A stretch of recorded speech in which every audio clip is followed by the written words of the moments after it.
This podcast is sponsored by nobody.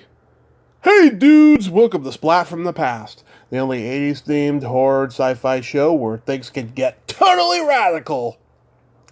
Now today I am so excited for today's guest because I will be interviewing Devin Butler himself from Cop and a Half, Norman D. Golden II. Yes.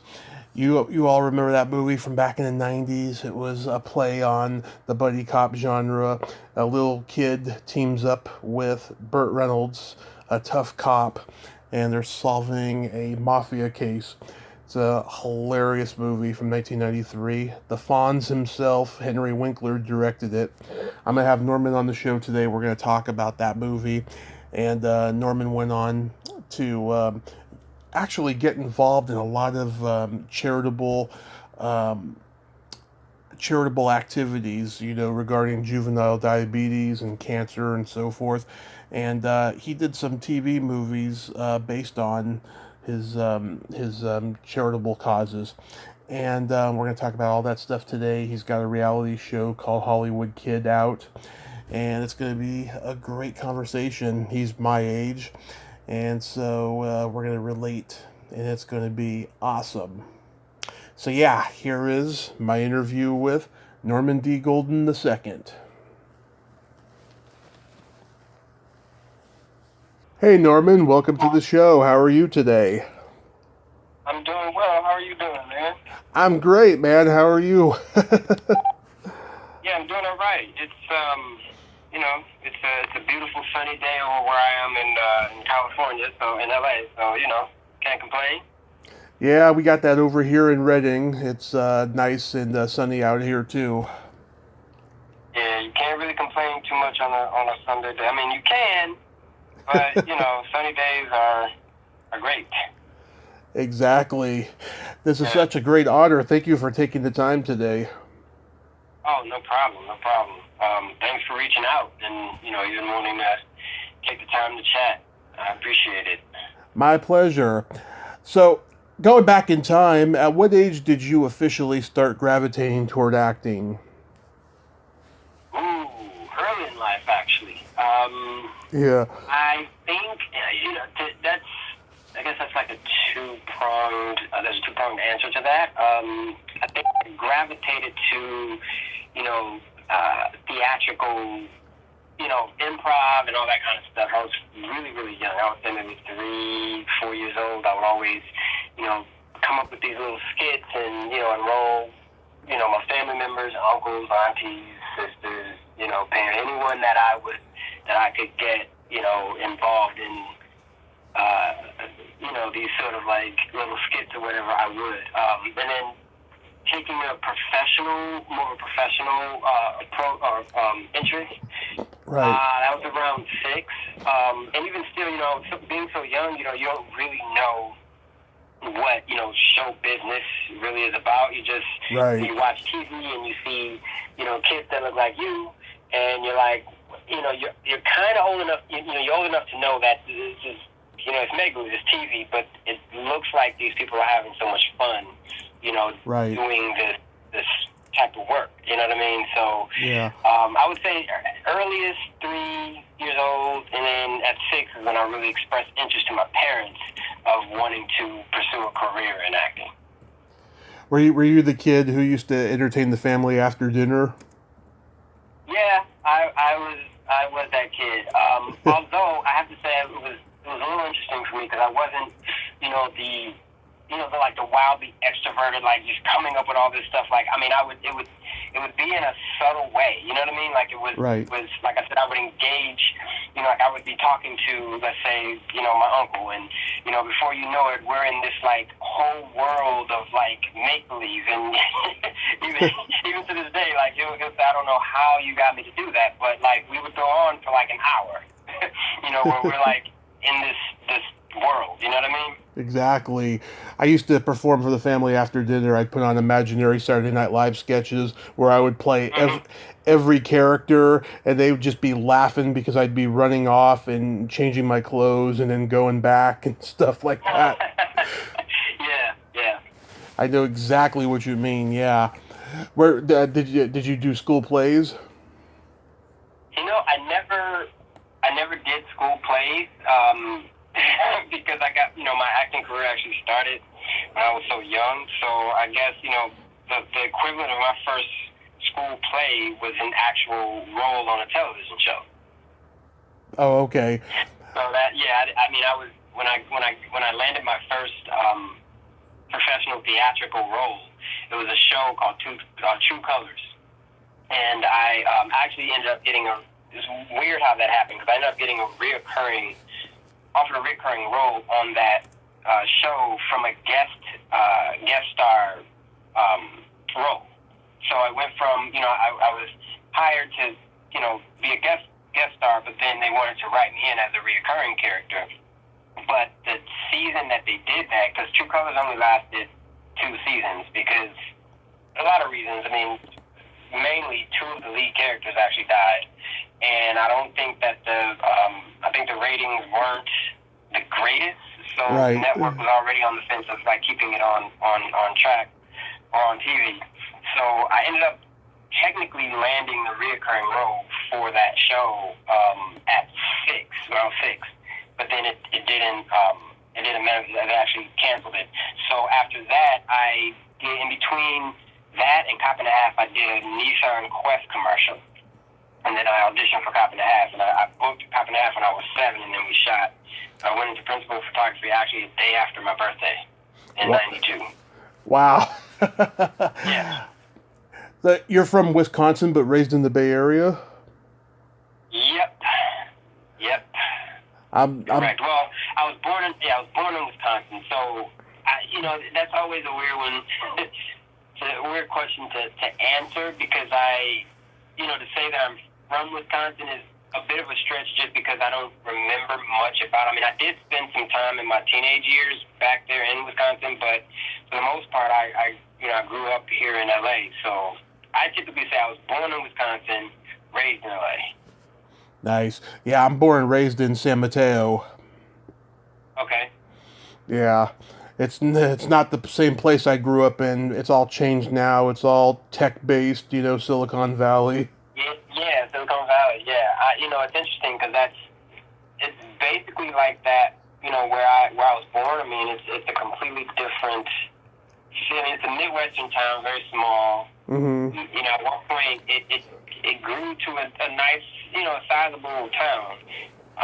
But just because of the economics and some of the politics, like it's really not the greatest city to, kind of settle down. I mean, and this is my opinion, obviously, and I'm not, like, I don't want to shun town that I was, born in, but it's, just keeping it real, it has changed quite a bit. And, I wouldn't say necessarily in a progressive way. It's just, kind of everything that I feel like everything that we,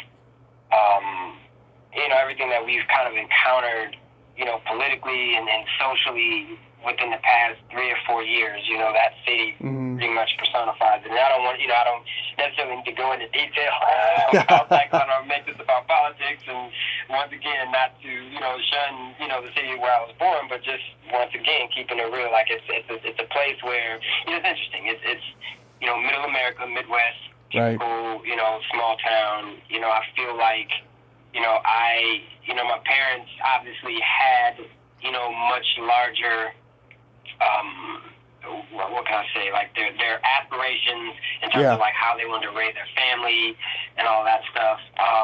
It outgrew, my birth town, which is why, I ended up, they ended up here in LA, with me, I'm the last of 3 children, so that just kind of says a lot about, the town itself. Yeah, is it an industrial town?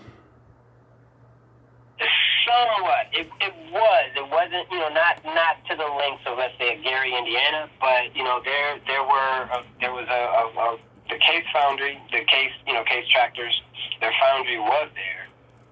They actually, that's been closed for about a couple decades or so, maybe longer.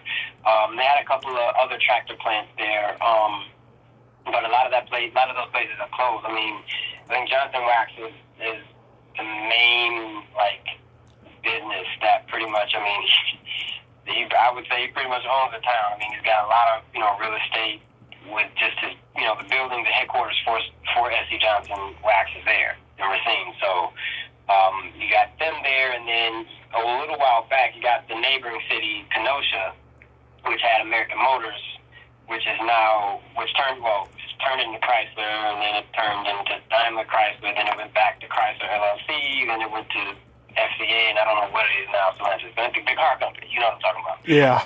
They were there in Kenosha for a number of years, and they, closed all the plants. So, yeah, I mean, I guess you could say it, but not like I said, to the likes of like Gary, where the town pretty much relied on, those industries, and then when everything kind of went bust, so did the city. Yeah, kind of like Allentown, Pennsylvania. Yeah, exactly. With all the factories closed down, yeah. Yeah. So with Cop and a Half... Even to a lesser extent, Detroit, with all the, companies being shipped, the labor being shipped to, Canada or Mexico, Exactly, yeah. So with Cop and a Half, yeah, I mean, my dad took me to see the movie when I was 9, and we laughed hysterically. We used to watch it on cable all the time and stuff. Is it true, I mean, we all know how inaccurate IMDb can be. Is it true that originally Macaulay Culkin was up for your part? Yes, that is actually true. In fact, that's an interesting story because the part was actually written for him. Mm-hmm. And he, based on what I've actually lately found out about the development of Cop and a Half, like it was written for him, and they accepted a deal, or I presume that it was some sort of letter of intent that was signed, that he had signed on to do the project, but then there were several other factors that prevented the production to start when it was supposed to start. I think in the interim of all that happening, it was either Richie Rich or it wasn't Home Alone 2, because Home Alone 2 had already come out in 92. Or no, it had come out, I think it already shot, it had come out in 92. The second... He shot Cop and a Half in 92, Cop and a Half came out in 93. So yeah, he had already done that. I think it was Richie Rich or maybe a film before that. One of those films that he had signed on to, they offered him more money. So it became a kind of a bidding war. Like, okay, well, if he does Cop and a Half, his team was like, if he does Cop and a Half, then you guys have to match, this salary. And where Cop and a Half was, it was actually in a bit of a turnaround stage. They couldn't do that. So he dropped out last minute, and so they opened up casting to, basically his demo, but then they ran into snags with that because they couldn't find strong enough kids to, do this part. And then also they were having issues with the lead, which ultimately ended up Burt Reynolds, but he wasn't the initial guy. I forget who it was, but the initial guy didn't even express interest in doing it. So the lead, McKenna's character had been bounced around a couple times, and they finally landed on Burt. He was hesitant about doing it until they were telling him, like, well, you certainly wasn't the first, second, third, fourth, or fifth choice. And so, he's like, oh, well, okay, I guess I should probably do this so that I can, kind of reignite that, the film side of things. Because, he had the television show Evening Shade, and I think he had done a few other films prior to Cop and a Half that didn't really do that well. Yeah. So he was kind of in a position where he's like trying to jumpstart his film career. Because as you know, I mean, Burt Reynolds between, I would say the mid-70s, right, or Smoking the Bandit, I think, kind of kicked it off. Between that and, the mid-80s, I mean, this man was the number one box office draw. So to go from that to now having to, kind of, vie for positions on films, that's a big, transition or turning point. So anyway, long story short, they finally signed with him. Once they lost Macaulay, they wrote that part up, couldn't find the right fit, so they actually at one point opened it up casting to girls. Uh-huh. And that became like seeing like, well, this probably wouldn't go, too well, so let's take it back to boys, and then that's when they opened up the rates, because it was originally written for white kids. So they're like, well, we'll cast, we'll see, we'll read everybody just to kind of see what we come up with, and then that's where I entered the picture. Yeah, it said Arnold was attached to it because it was going to be a sequel to Kindergarten Cop, and then I guess after he decided not to do it, they abandoned that idea. Yeah. That was, from my understanding, that was an early concept, which is kind of why, if you look at the artwork for Kindergarten Cop and Cop and a Half, Mm-hmm. that was the idea. But yeah, Arnold wasn't really, because from what I understand, he wasn't, like, Kindergarten Cop was kind of something that happened and it was successful, but that wasn't his brand, so to speak. I mean, he's Terminator. Right. So going back to something else, it's like, yeah, I'm mildly considering it, but not really seriously. So that's how they ended up like, okay, Arnold's not the man. We'll open it up to someone else. And I forget, there wasn't another person. I forget exactly who it was, but he also declined, and so that's how it ended up. After a few offers, that ended up in Burt Reynolds' eyes, in his hands. Yeah, you and Burt worked really well together. I mean, what was it? What was it like, the two of you working together? It was great. I think there was amazing chemistry there just from the start. Part of the process of the casting process for me, not side note, because this is actually pretty relevant to the story. I didn't book Cop and a Half because they thought that I was too small to do like stunts, and they just to sell the whole 8-year-old with a badge thing, who wasn't, because I was very short as a kid. So there was a casting director that was really, really excited to keep me in the running, because she's like, he may, be short or whatever, but the kid, like, he's one of the stronger actors that can be compatible with Burt. So I say all that to say, fast forward to, after auditioning, then getting kicked out, then offered a callback, then a second round of, he's too small, then they brought me back again. And then the fourth time I actually read was a they ordered a screen test where Burt was going to read for, I forget the number, but it was between a dozen and maybe 50 kids that had made it, that far out of all the kids that had auditioned for that role. And I was a part of that screen test because of this casting director's, like, she really was like, you guys need to keep him, in the mix. So from that screen test was when, Burt and I really kind of clicked. I mean, we clicked over, I was able to work because he was so impressed with the fact that, I knew the line and the script and the scene so well that, we would be on book, and then he'd start ad-libbing, and then I'd follow him. And then he'd go back onto the page, and then I was right there with him. So he was so impressed with the fact that, like, who the hell is this kid? Like, I'm all over the place. I'm back on, I'm back off, and he's, like, following me like he's a professional. Like, I don't understand what's going on here. So from that moment, he's like, I can't do this movie without Norman, because he, like, out of everyone that I read, like, he has it. I slam my hand on the table, kid doesn't flinch. All the other kids, they're like jumping out of their skin, Yeah. So I think, from there, we just really kind of developed that. I should say that there was and this sounds funny because I was a kid, but there was a professional respect, I think, that he had for me early on, and then it just became like, he was such a great guy. I mean, that experience to have that as my first like major experience was really it was incredible. Oh yeah, that's great.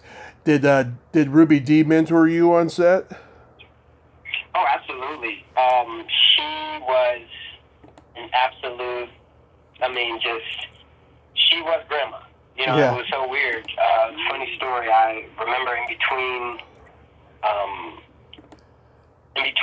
you know, scenes, which I was in pretty much most of the scenes in the movie. So it was very, you know, few times I had like downtime where I could like hang out in my trailer outside of like having to go to school, you know, before school broke for the summer. Mm-hmm. So this was one of those rare occasions where, you know, I'm in my trailer and, you know, we're hanging out. And like I said, I'm the youngest of 3 kids out of my family. And so my older sisters, they had actually, I think, yeah, this is actually once school was out. So they had flown down to join me and my mom. So my dad and my sisters just flown down to join us on set. Mm-hmm. And so, you know, we're just hanging out in the trailer, in the dressing room. And, you know, Ruby Dee comes in and she knocks. She's like, "Hey, how you doing?" And she comes in. She's like, "Oh, I just want to, stop in and say hi. I know we got some downtime. Just kind of want to chit chat." And my parents were there. We're all there. And so it just turned into this, like, it really felt like this was grandma. She was talking to my sisters and they were doing something with their hair. And she's like, "Oh, let me show you how to do that." So she starts to braid my eldest sisters. She's like braiding her hair and she's talking and she's cracking jokes and they're laughing and just like thinking back on this now, like how incredible of a moment that was. Just not knowing at the time, like I was young, I didn't know like this is an icon. You know what I mean? That's here, just like kicking it with us. Like this, like it's normal. You know what I mean? And she was just such a sweetheart. Oh, that's wonderful. Yeah, because certain icons, they're not so wonderful, Yeah, I've heard stories. Oh, we all have. Yeah, but unfortunately, she was both her and Burt Reynolds. Rest in peace. They were awesome individuals. How about Ray Sharkey? How was he? Ray he wasn't really present that much. I mean, he came, he was there to do his part. Right. But when I say he wasn't present, he wasn't really. I don't think he liked kids that much. I think he was. It was just like, okay, I'm doing this thing, and I gotta work with this kid, but yikes. That was the feeling that, I got. I know you remember when you're a kid, right? You pick up on things. And, actually, there was a line of his in the movie. We said, I was a kid once, and I saw everything. We also pick up on things. You pick up on energies. And I didn't think that that it wasn't me in particular. It was just like, kids, Yeah. And also, too, I have to say, side note, he was dealing with a lot of issues, and he right. had, I think he had HIV, but I think it had progressed shortly after Cop and a Half. He actually ended up passing, so I think maybe that was a lot that was kind of happening as well. But he was just like in and out, wasn't really, present with us. Yeah, because my dad and I, we used to watch him on Wise Guy, and when we were at the movies, we were like, "Wow, God, he looks sick." We were like, we wonder what's up, and then a couple months later, he died. Yeah. Wow. Yeah, so I think that's probably why, he he probably just kind of kept his distance. So, maybe if I could recant that statement, he didn't like kids. He was just probably dealing with a lot. But I know with me, he was always pleasant, but it was still very like, all right, kid, I'm working and, I'm like off back to my trailer and I'm done for the day. I'm gone. Not very little socializing and, right. Just kind of, very business to the point. Exactly. How was Henry Winkler as a director? That was an interesting experience. At the time, I didn't really, that's my first major role, so I didn't really have much to compare yeah. to. But after after just kind of thinking back after all the work that I have done, you know, you certainly could tell that he wasn't, you know, once again, just keeping it 100% real. You know, no shade thrown to anyone. Directing wasn't necessarily his forte. Yeah. I mean, he did what he could do. As far as my interaction with him, nothing but, you know, greatness. I have to say, I give him his props for that. Like, I didn't have any, you know, major issues with him. You know, he had kids himself, so Yeah. he definitely looked after me and made sure that, you know, I was okay. He actually implemented this thing, this rule, so to speak, that I wasn't allowed to, you know, during work hours, I wasn't allowed to consume like sugary sodas, sugary things like sodas, candy, you know, cupcakes, that sort of thing, because he was worried about, you know, spikes in energy and then crashes and all that kind of stuff. So I will say that I attributed that to a lot of my healthy eating habits going along on different sets, and I like chuckled because on a lot of other sets, you know, like they would ask, well, what do you want from Crafty, or, you know, what's your snacks? And I would say like, oh yeah, you know, I want some carrots and celery and, you know, ranch and, you know, granola bars, and they're looking at me like, this 10-year-old kid is asking for celery and carrots. Okay. That became kind of like my step food, you know, moving forward after Cop and a Half, which was great because it allowed me to stay focused, and I didn't have that, you know, like those crazy energy spikes and all that stuff. And so I thank him for that. You know, he made sure that I was looked after in that way. But in terms of creative, you know, there was some moments where, you know, even looking back, I'm like, he really kind of didn't quite hit the mark there, but overall, I mean, not a bad experience. That's good, yeah. I mean, he's the Fonz. Yeah, I mean, you know, that's definitely something that, once again, for me, like, I'm fortunate to have been able to work with such amazing people and, you know, and what they've done with their careers and, you know, who they were at the time, and I mean, that's just incredible fortune for me. I'm totally appreciative of it. Mm-hmm. Is it true you got chicken pox during filming? I did, and that was so wild. Like, of all times, you know. Yeah, I know what that's like. You know, I got chicken pox around the same time. It was like the last day before school ended for Christmas break. I spent my whole Christmas break in bed. It was terrible. Yeah, I mean, it wasn't, for me, fortunately, I didn't have, you know, that bad of an outbreak. However, I will probably contribute that to the fact that I had a hefty team behind me in the form of, you know, this production team who was making sure that their star character, you know, didn't lose them, you know, millions of dollars.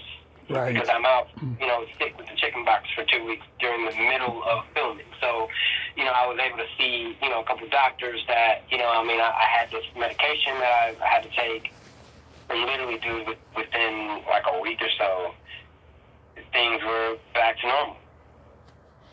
You know, which I've heard a lot of horror stories of kids, you know, ending up just horror stories, period. And I have to say that I didn't really, you know, I had a few little marks, and, you know, after a while, those marks went away, and I was good to go. That's good. I love the scene when you guys are in the biker bar. That scene is so hilarious. Yeah, that big bald guy trying to do kung fu. Yeah.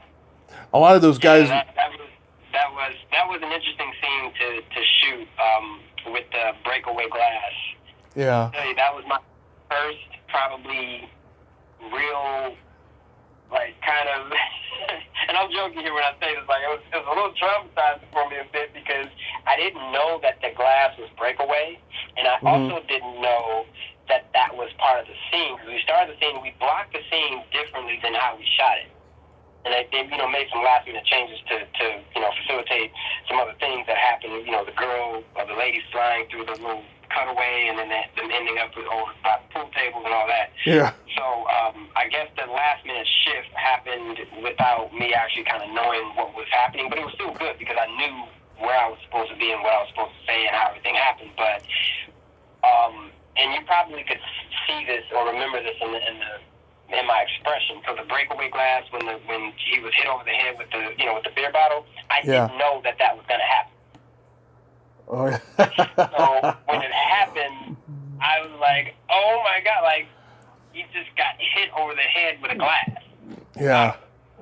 So you could see, it was a quick cutaway, but you could see it was that my reaction was genuine because I did not know that was going to happen. I gotta go back and watch that. Yeah, Bert had a history of doing his own stunts and getting hurt. I mean, going back to the '60s. Oh yeah. I mean, there was one film that he literally was touch and go for a bit with his life. I think it wasn't Sharky's Machine. It was the movie. Couple of movies before that one.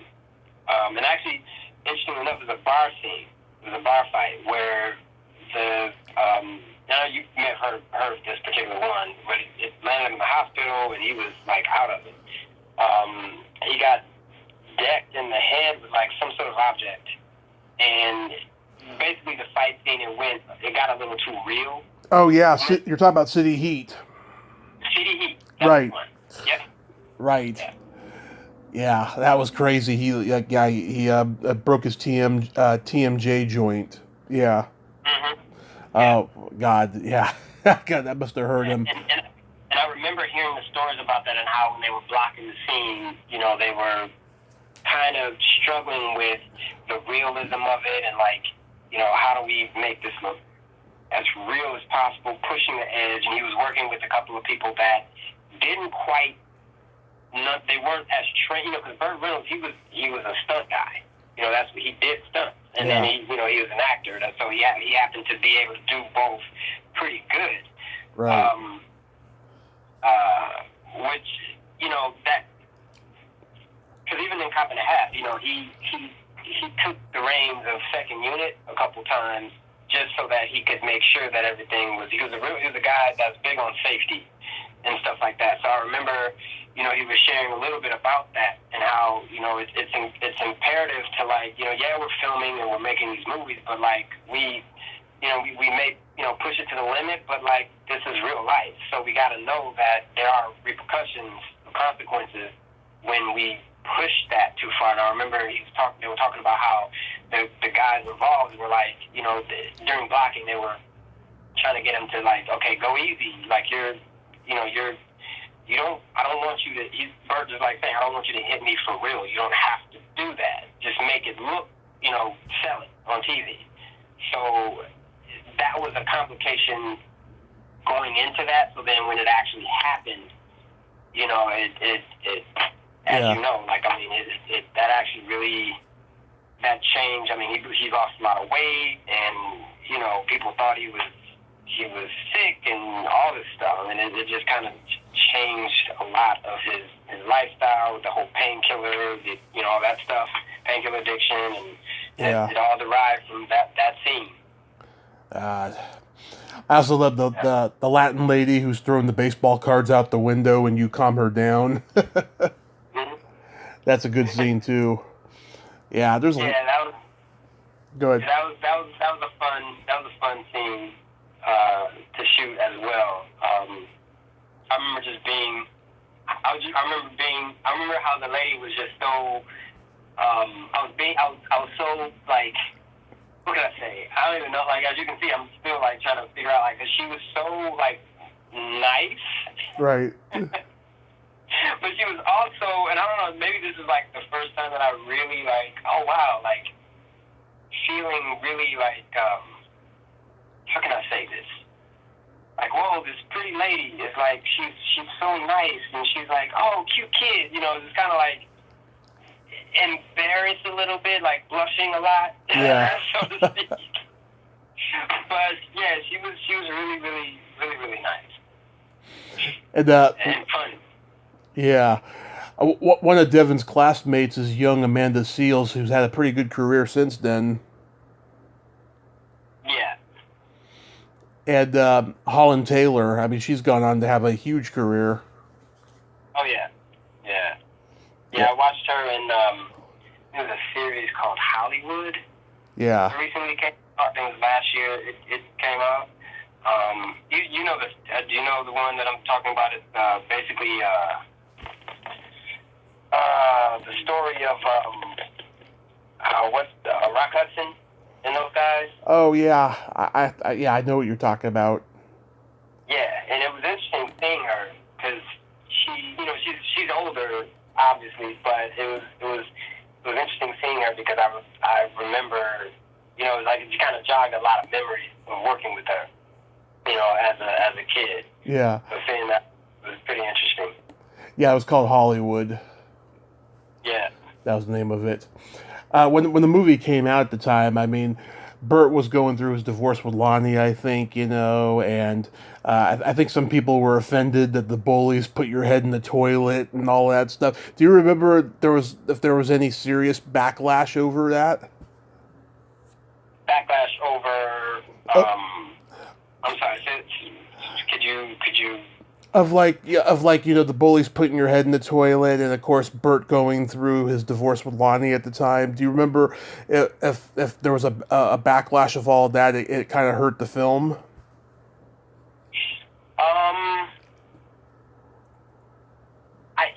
I think as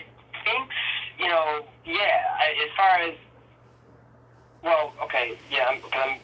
I'll speak on the Burt Reynolds, Lonnie Anderson thing. I do think that was an issue. It's unfortunate because I feel like a lot of Burt's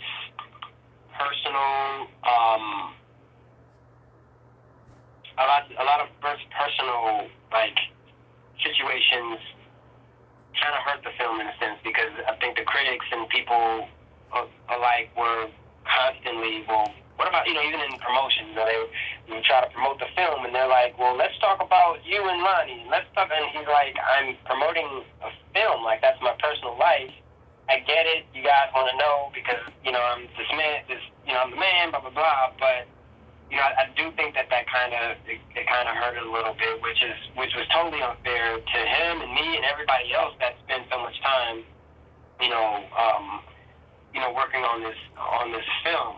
I don't know how like orchestrated that was, and that there were some people. Because Cop and a Half got a lot of mixed reviews. Some people thought it was the worst film ever made. There's a lot of fans of it, including yourself. That's like I thought it was. It's cool to this day. I watch it because I enjoy it. I know there's quite a bit of suspension of disbelief because of everything that's happening, but that's film. So I feel like that the Lonnie Anderson thing kind of hurt it a little bit, but in spite of all that, it still continued. It still did pretty well considering. Right. I feel like the African American heritage, the bullies and all of that. Mm-hmm. Once again, and a lot of people are real with you. There's several. There's a lot of stereotypes that are still alive and well and kicking, and Hollywood as a whole has a lot of growing and catching up to do in terms of you hear this word diversity, which I'm starting to kind of cringe when I hear it because it's like people don't really understand what that's about, and when you don't really want to get to the bottom of the issue of why you don't see black people portrayed in a more positive light, or why you don't, one of the reasons there's not a lot of black people behind the scenes who understand or even care about diversity other than it to just be a buzzword, you know what I mean? To really make that reflect in the film. So, I feel like even with my performance, it was a lot of people loved it. A lot of people hated it, but I think even with some of that hate, it was, if I had a different shade of skin color, it may have been, oh, wow, he's just so cute, he's this and that, blah, blah, blah. But, that's what African Americans, unfortunately, have had to deal with. A lot of people try to run away from that issue, but it is a thing. And I feel like the longer we try to act like that's not a thing and we don't address it, it becomes worse. And everyone is done a disservice when we don't actually at least acknowledge it and say, okay, we got to do better, because really it's not about black, white, whatever. It's really about humanity. Right. And I don't mean to go down the rabbit hole too much on that, but like it is, and I know for sure with this film, it probably would have done a lot better had people been able to look at it and say, okay, this is a cute film for what it's worth, for how it's presented. Right. Considering me being a young black kid no one knew about, and then Berg with all of his issues, those things aside, you look at it and say, okay, this is a solid film for what it was. Right. The prejudice, you can't get that. Yeah. I never thought that, it was an issue of race at all. I just thought, he's an annoying kid. He thinks he's a cop, so that's why he's being bullied. I didn't think it was about race or anything. Yeah, well, that, there's, of course, when you're young, when you're coming up, that's the idea. And unfortunately, well, I'll say fortunately for children, we have that sense of, okay, this is entertaining to us. We're seeing what we're seeing face value, and we're not reading too much into it. But then on the other side of things, now me being a filmmaker, being a writer, having created, creating projects myself, right. I see that, it's a lot of thought that goes into, what we see on film and TV, and we just think, oh, these are just scenarios. It's like, no, someone actually thought about this. Why did they want to do it this way? And I'll give you an example of what I'm talking about, what I just said. Mm-hmm. So during the scene, when I was getting ready to, when I stopped my principal, right? Right. Having to stop his principal, and he's walking up to the van, and he's like, license and registration, that sort of thing, right? Right. So before we shot that scene, Henry Winkler requested that I walk cool, or AKA I walk like a gangster. Yeah. And now mind you, I'm 8, but my retort to that was, cops don't walk cool or like gangsters because they're cops. They don't have that swag of this criminal element if you're talking about gangsters. So why would you want me to do that? And I remember as a kid, this man, he was like, well, when I say something, when I tell you, and out of all of the time that I worked with him, we spent 3 months together. That was one of the things where I was like, I don't feel like this is unnatural to me to walk like a gangster up to my principal's car, and I'm supposed to be stopping him. You know what I mean? And I'm a cop. Yeah. Like Devin Butler he's trying to impersonate. He wants to be a cop, so he's gonna do everything that cops do. Cops don't walk like gangsters, and he got so upset, so much so that my mom and dad and Bert actually was like, okay, so what's the deal here? Because you're very passionate about you wanting Norman to have this walk. He's uncomfortable with it, and you're saying he's not following your direction, but up until now, he has been following your direction to a T. So what's happening? So between my mom and Bert, they're like, I don't understand why this gangster walk is so cool. So even now, you would say, well, why would he want me to walk like a gangster going up to this car? Would he ask Macaulay Culkin to do that? Now, here's the thing with that. You hear these stories. I never actually really told that story. I don't really tell it often because it's not really necessary. But when you have these subjects, these conversations, you talk about, we never really see things. And I wanted to tell you that story just to address is that you never see things as a racial thing. You have to ask yourself, maybe he had, good intentions. Right. But then you ask yourself, well, why would he want you to do that, though? Like, what's the, because people do things, very few people just do things without a reason. Right. Right. So, I don't want to speculate what his reasons were in asking me and giving me that direction, even though it didn't make any sense. Right. But that's kind of how you keep those stereotypes going, even if it's an unconscious thing, a subconscious thing. Right. You promoted the movie on the Arsenio Hall show. How was that? Oh God, it was funny and fun. I remember because I actually with both when I went on Jay Leno and when I went on Tonight Show, Jay Leno was the host at the time. Right. We had to. They call us in, for like a pre-interview where we sit with them and we chat. So I remember going to Arsenio's office, and I'm a big car buff, so I'm in cars, and so we're walking up, and we're on the back lot, and we're going up to his office, and his car, they had a brand new SL500 Mercedes. So the top was down, and he had the rims on it. And I'm like, well, as a kid, I'm like, wow, that's nice. It's flashy. This car is right there.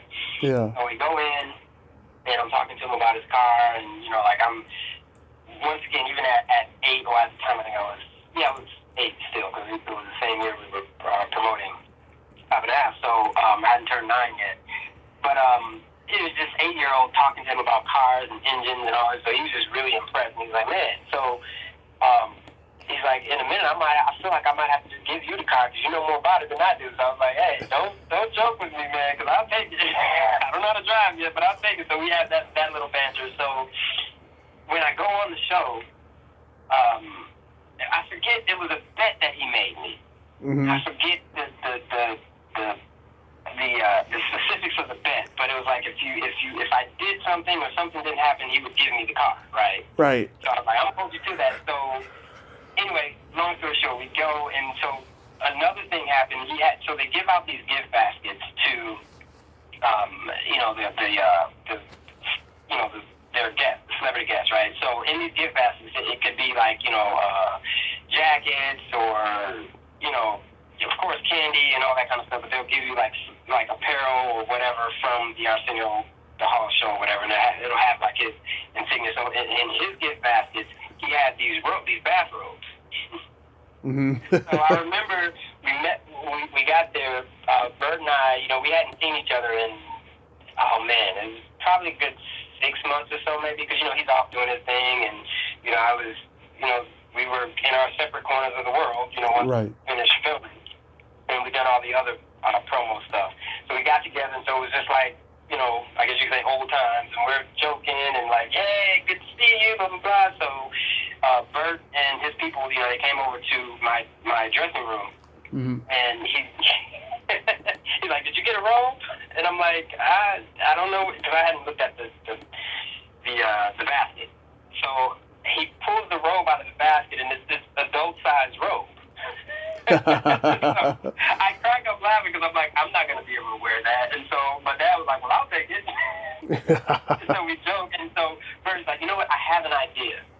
He's like, we should go out on these own, because he's like, this is ridiculous. Like, you're 8. Like, why would he give you a robe that you can't even enjoy this? But you know what? We'll fix this. So his idea was for us to go out in the robes, and we did. We went out. So when we went out, was cracking up laughing because he's like, he knew, he got the joke. He's like, what the hell? But at first he's like, what the hell are you guys doing? So when we sat down, Bert proceeded to, in his way that he, did things. He was basically saying, like, you gotta make sure that when you have young guests, you can accommodate them, because this is what happens when you don't. So we all had a really good laugh. And then outside of that, I forget the bet, but I actually won the bet, but he didn't fulfill his end of the bargain, obviously. I was like, sore loser. But yeah, that was a really good memory of the Arsenio Hall show for me. Sweet. So after the movie was over, I mean, did you get a lot of offers for other stuff? Because I remember seeing you in some TV movie of the weeks after that, and I was like, wow, why isn't he in these big, Hollywood movies and stuff? Mhm. Um, well, I did. I got quite a few offers. But it, I'm really trying to. I'm struggling here to try to not, go down this rabbit hole of what we were just talking about. Right. But that became a factor. I see. And if I'm honest, I think I'm at a stage where I don't want to be politically incorrect, but I also don't want to sugarcoat shit that actually happened. Right. And that it's a thing, and people know that diversity or lack thereof for sure is a thing in Hollywood. And actually, just recently, I was watching reading a exchange between Ben Stiller and I forget the gentleman's name, African American guy. Uh-huh. They're talking about nepotism in Hollywood and how and of course Ben Stiller was like, well, that's blah blah blah blah, and he's would be kind of charged because he's kind of a product of that, or he could be considered a product of nepotism in Hollywood. Right. Because of his folks. So, but it is a thing, and it's like. We want to think that it's a meritocracy where, your talents and your this, your that, but a lot of times it is about who you know, and, if you're African American or a person, people of color, black folks, I'm a black man, I was a black child at the time, it's not to say that you don't get roles, but it's roles that, Cop and a Half for me that was a huge thing for a kid, being my color. That sort of thing just doesn't happen on a regular basis. Or if it does, like I said, it's rife with stereotypes, and you're just like, okay, this is typical. This is what we're relegated to doing. Right. But to answer your question, yes, I got offers. A lot of the offers, turned into, they decided to cast white parents, so therefore Norman can't do this because, blah, blah, blah. Obvious reasons. For example, there was a role, The Angels in the Outfield. I was considered to be the lead in that film. But when it was all said and done, they wanted me to play the friend, which actually was a black kid in that film, because the idea was, well, it wouldn't be realistic for a black man or black family to have owned a team, in that time. And sure, that's absolutely correct, but here's the thing, we're talking about movies and make-believe, and so if there are certain things that can be made up, especially as it pertains to the black community, when I talk about stereotypes, right. The black community we're not, a lot of the things that you see that you think that black people do, we don't do, but that's, they put that in the movie. You feel me? So it's like, right. How on one end we can play this make-believe, but then on when we're talking about, the economics of things, if I'm keeping it real, then it's not realistic. Yeah. So, yeah, I mean, I was offered things, but, I definitely feel like, I feel like my race, that had a lot to do with, why my career didn't really, it didn't take off the way that it probably could have. Now, there's a flip side to that coin. I feel like, because I'm a pretty spiritual guy. So I say, the timing was that was what I was supposed to accomplish as a kid. Now that I'm, old enough to, which is why I'm creating my own project. And because I love the art of filmmaking, the craft of filmmaking, theater, and all that stuff, to me it doesn't really matter how long or how famous I become. I just want to do what I love. So with that said, I'm like, okay, if I have to write my own projects to satisfy that desire, then so be it, because no one's knocking on my door to give me roles that I know that I could play, that I'm seeing white people play, but it's not realistic when it comes to me or my demographic. You know what I mean? Exactly. unfortunately, that's kind of what what you have to do, and a lot of people don't want to hear that. But hey, you don't want to hear it. I don't want to live it. Yeah. But that's kind of what we're stuck with. Good way to put it. So tell me about Hollywood Kid. Where did this idea come from? Actually, that's a perfect segue into talking about Hollywood Kid, because Hollywood Kid basically came about from a lot of the situations that I'd been presented with, in my, as an adult, trying to pursue my career. It's like I'm sitting here, with a somewhat notable, I may be very modest when I say, somewhat notable name. People remember me from the film, yada, yada, yada. I have a fan base. People appreciate my work as a kid, and even now, they're like, we want to see you. We know you did the stuff as a kid, but we're a fan of you. We want to see you do stuff. So that doesn't necessarily translate to the powers that be in Hollywood, because, you're only as good as your last project, and if your last project or your last major project was 30 years ago, no one's going to really, be knocking at your door trying to get you in their films. Now, they know who you are. You're relevant in that regard. Right. It's like being in that rock and the hard place. Like you're semi-famous. People know, you're a deal, but you can't really work because you're not the deal. So even when you look at Hollywood Kids, like, okay, I was raised in this environment. This is what I know. Moving along in my life, all I ever wanted to do was act. And then at one point, adding the extension of acting was, creating my own projects. Mm-hmm. And, Hollywood makes it, the industry is, the energy of the industry is kind of, makes it difficult for people to actually do that on a regular basis. But Hollywood Kid is really about showing what a person like myself has gone through, or what we go through. Right. So it kind of, softens or gets around a lot of the questions of, well, why can't you just call XYZ and have them put you in a movie? Well, it doesn't really work like that. Yeah. Nice. And you're still involved with charities and causes? Absolutely. I think that, that's really how this world goes around. I mean, each one teach one, each one help one. I was instilled with that value, I guess you could say, from, my parents. My grandmother was always, helping someone out. And, she had an incredible, she's since passed on.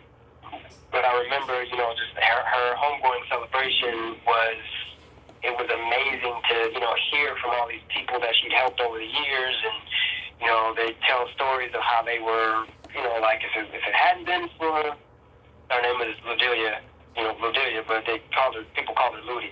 Hadn't been for Ludi, I don't know where I would be. And, they're, seeing them with successful lives and businesses, and they're leaving legacy, and, this is a bunch of people, talking about how this one person has changed their lives. Like, that has made an incredible impact on me, and also, too, my parents is the same way. So, like, charity is something for me that's not, like, oh, well, I have to do this because, it's expected of me as a celebrity, or, right. I'm going to do this to get brownie points with fans or whatever. It's like, no, this is what we should be doing. Even if you're not famous, like, if you have an opportunity to help someone or, contribute something, then you do that. That's good. That's good.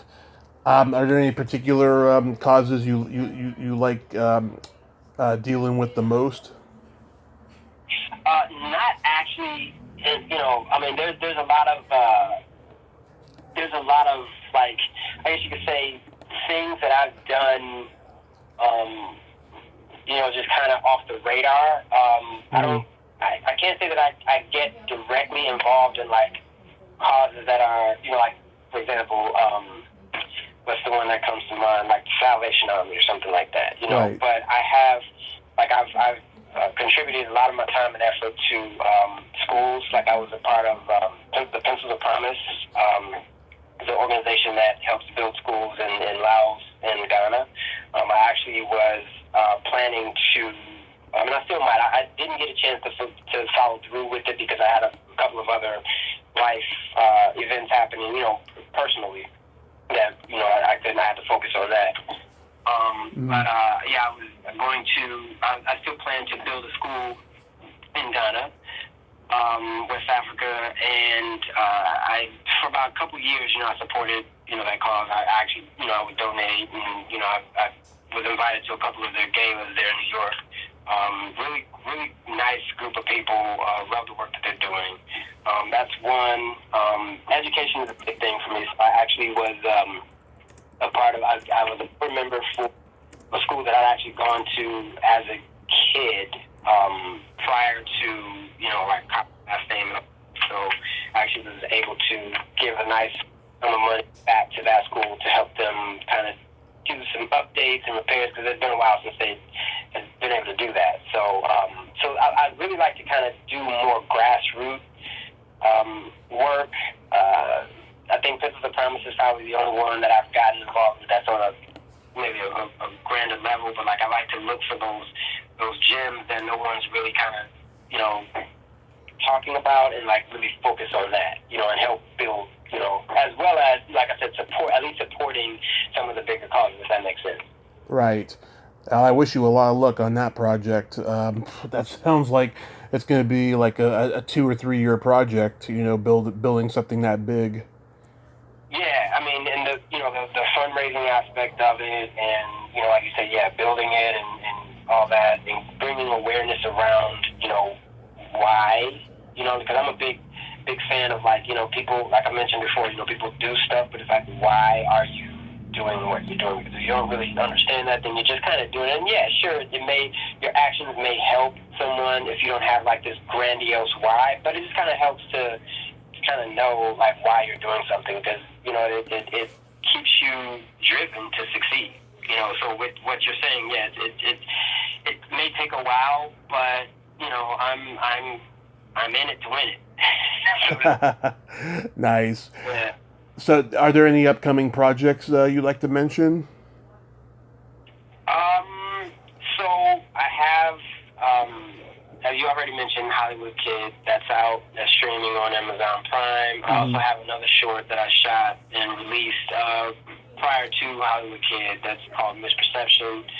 And that's actually dealing with, our nation's protectors and the Black community, and how that can, there's several, it's not as black and white, no pun intended, actually, as you think. Yeah.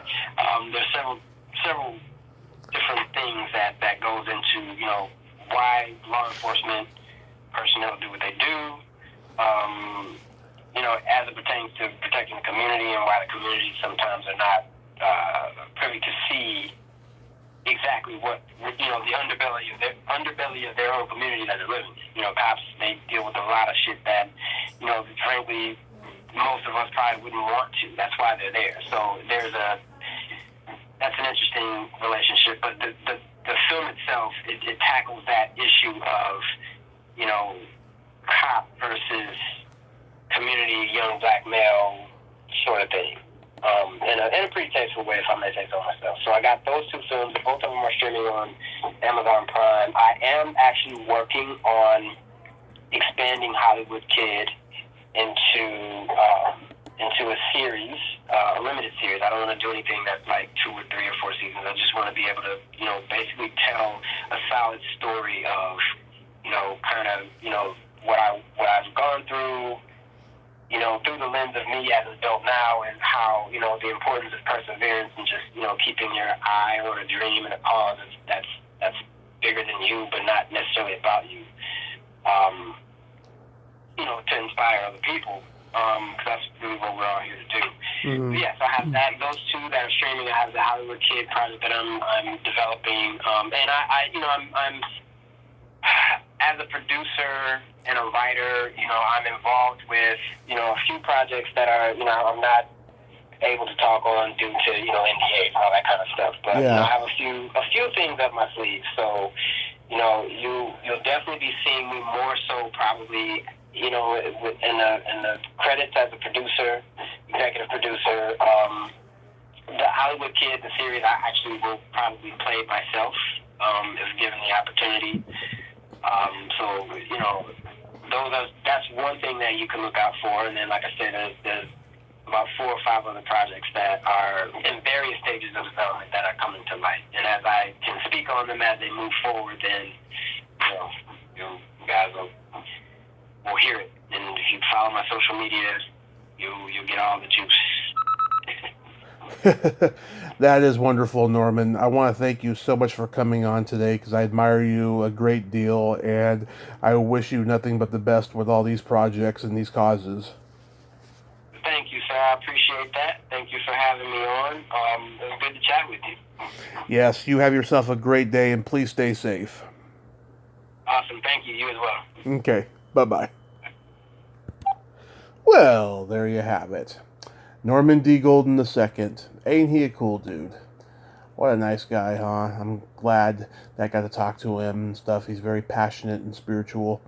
And I just wish him nothing but the best, like I said, because he's doing charitable work for the good of humanity. Well, until next time, this is Tommy Throwback Kovac saying, there's no shame in living in the past, because the present sucks. Later, dudes. Ooh, oh, there's nothing my love can't fix for you, baby.